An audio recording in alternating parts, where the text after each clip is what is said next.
Bonjour à tous. Alors aujourd'hui je vous retrouve pour une petite vidéo sur la réparation de mon Karcher. Il monte plus en pression. Donc voilà, c'est à 150 bars, il monte à peine à 100 bars. Donc bon bah ça c'est un joint qui a lâché. Hein. Ça c'est voilà, il y a trois pistons, il perd un tiers de sa pression, donc bon la panne est assez facile à trouver. J'avais fait une bêtise, voilà, faire plein de trucs en même temps. J'avais coupé l'eau, j'avais laissé le courant et du coup bah, il a tourné à sec pendant un moment. C'est de ma faute.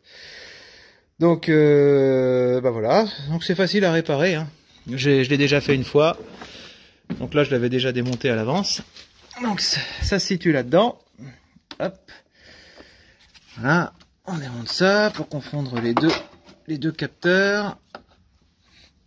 Tac. Et ensuite on fait tomber ça. Donc ça c'est le corps de pompe. On a les pistons qui sont là. Un joint qui est resté là-dessus. Donc voilà, ça doit être un joint comme ça qui a lâché.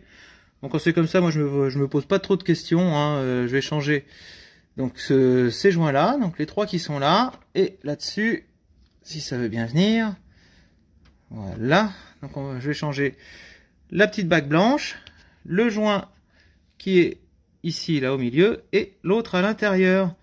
Donc tout ça, c'est pas bien cher, hein. Ça va coûter dans les maximum 50-60 euros. Et on repart à neuf. C'est pas bien compliqué à changer, c'est à la portée de tous. Donc bah voilà, je vais changer les joints. Voilà, donc on a les nouveaux joints là, tous les vieux ici. Donc, bah, il suffit de désosser les pièces. Toc.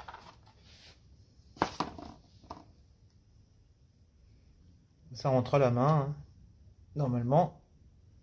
Voilà. Les joints toriques ici. Hop. On va les changer quand même. Il va s'agir de ne pas mélanger les neufs et les vieux. Autant tout changer quand on y est. C'est pas si compliqué. Hop. La petite bague. La rondelle. En effet. Voilà. Toc.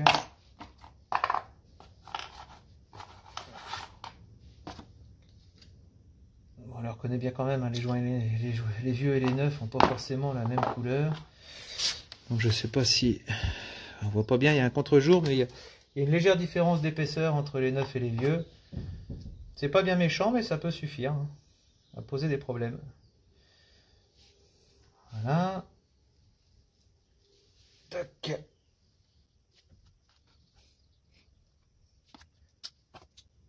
Un deuxième de fait.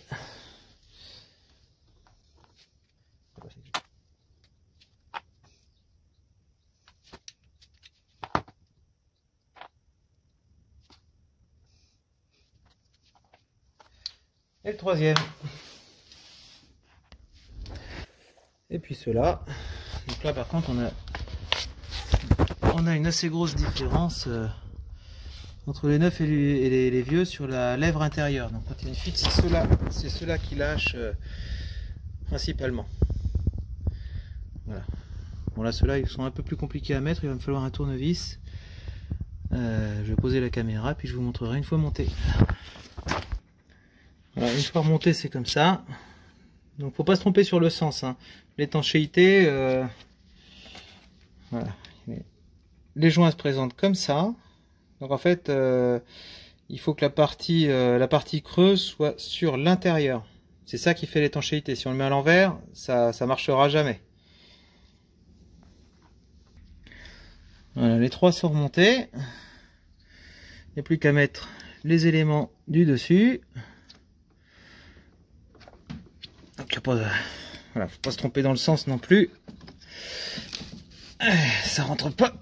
Les vieux étaient bien sortis, mais là on sent que le joint fait son travail. Voilà. Alors, sur le fonctionnement, en fait, là on voit qu'il y a un petit trou là. Donc ce trou là, ça va récupérer l'excédent d'eau quand ce joint là sera mort. Ensuite, ça va partir dans le petit trou qui est là, sur la rainure intérieure. Donc en fait, quand on a un joint qui est mort, bah, ça fuit pas comme un panier percé sur les Karcher professionnels. C'est-à-dire que l'eau, elle est collectée et elle passe, hop, sûrement par ce tuyau-là, et ça repart dans le bac à eau. Donc c'est pour ça qu'en fait, on se dit souvent, je sais pas d'où ça vient, je sais pas d'où est la panne, mais en fait, on voit pas de fuite. Hein. Les joints sont morts, mais il n'y a pas de fuite. L'eau part juste, l'eau part simplement dans le circuit retour. Donc là, j'en ai plus qu'un à mettre. Le sens n'a pas d'importance parce que voilà, c'est bien biseauté. Donc en fait, peu importe où est ce trou-là, l'eau fait le tour et passe par le trou de décharge de l'autre côté.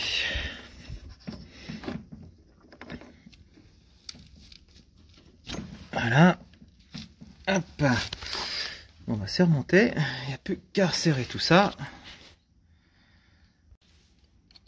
Voilà. Donc il y a 4 boulons. Tac, on les serre pas trop fort. On pratique le serrage en croix, un petit peu comme des roues de voiture. Pour pas que ça force plus d'un côté que de l'autre, d'être sûr que la pièce est bien droite une fois positionnée. Là, une fois qu'on en a deux de serrés, on peut déjà commencer à mettre un petit peu de serrage. Il n'y a pas besoin d'y aller trop fort. Hein, faut juste que ça résiste aux vibrations. De toute façon, de ce côté-là, c'est du laiton et de l'autre côté, c'est de l'aluminium. Donc si on serre trop fort, on va vite avoir d'autres problèmes. C'est des coups à foirer le filetage. Et puis là, les réparations sont plus les mêmes. Donc au préalable, j'avais quand même contrôlé que les pistons... j'ai pas démonté, mais j'ai fait tourner le moteur sans le corps de pompe pour voir si les pistons faisaient bien leur mouvement de va-et-vient. Voilà. Voilà. Bon, ça suffira. Donc maintenant, il n'y a plus qu'à remettre les différents capteurs. Donc celui-là, c'est celui qui est en haut. Hop. La petite bride. Hop, l'autre, il est là. En bas.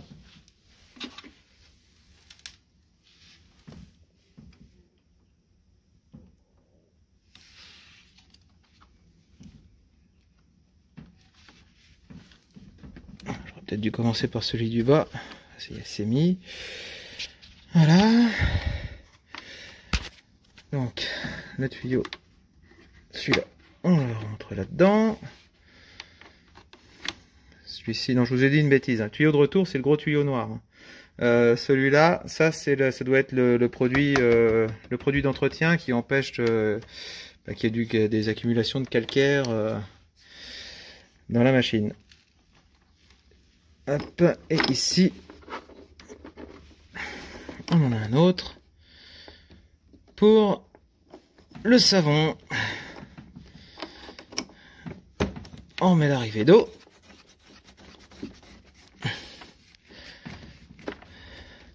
Et voilà, c'est réparé. Voilà. Donc, normalement, j'ai rien oublié. On remet en eau. Hop. Donc ça remplit un petit réservoir tampon ici avec un flotteur. Donc ça marche comme une chasse d'eau. Hein. Et ensuite, c'est le Karcher qui va lui-même pomper son eau. Donc ça permet les dépôts un peu lourds, s'il y en a, ils restent là-dedans. Et ça aspire que de l'eau saine. Voilà.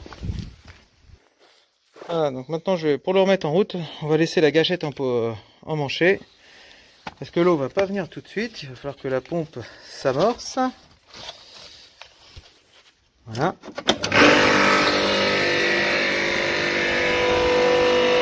Et ça devrait finir par arriver.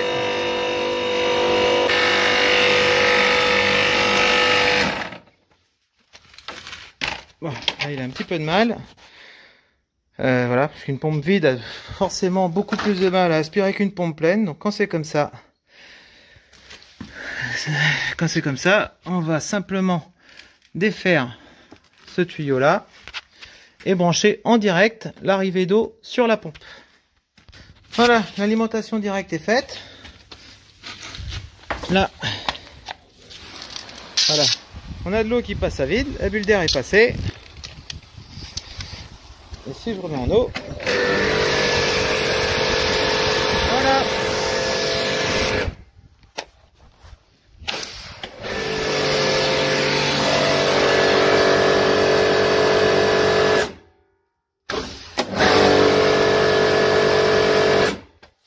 Et il récupère bien sa pression.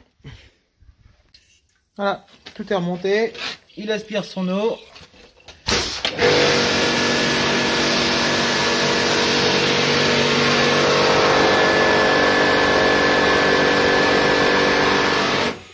Et il est bien à sa pression de fonctionnement. Donc la réparation, une fois qu'on sait où aller, on va dire que montre en main, en un quart d'heure, on a démonté les vieux joints et remis les neufs. Voilà. Alors tout à l'heure, en fait, ça avait du mal à aspirer parce que j'avais oublié de remonter le petit collier qui est là. Donc comme c'est l'aspiration du savon qu'on met ici, il va y avoir une très légère prise d'air. Puis du moment que c'était refermé, eh ben, j'ai récupéré toute la patate. Voilà, faut vraiment rien oublier, ça pardonne pas. Voilà, ce qui est dommage, c'est que sur les Karcher comme ça, ils ont toujours pas trouvé le moyen de mettre un genre de capteur pour que le Karcher se coupe en cas de rupture d'arrivée d'eau. Enfin, c'est peut-être, ça existe peut-être sur les nouveaux, mais en tout cas sur celui-là qui commence à dater, ça n'existe pas. Donc ça va faire partie, ça va être une petite modification qu'il faudra que je fasse. Voilà, sur mon arrivée d'eau, ici je vais faire une dérivation pour uniquement pour le Karcher, avec sûrement un petit pressostat, un petit capteur de pression pour donner l'information de couper le jus quand il n'y a pas d'eau. Ça m'évitera des petits embêtements. Mais bon, ça, on verra plus tard.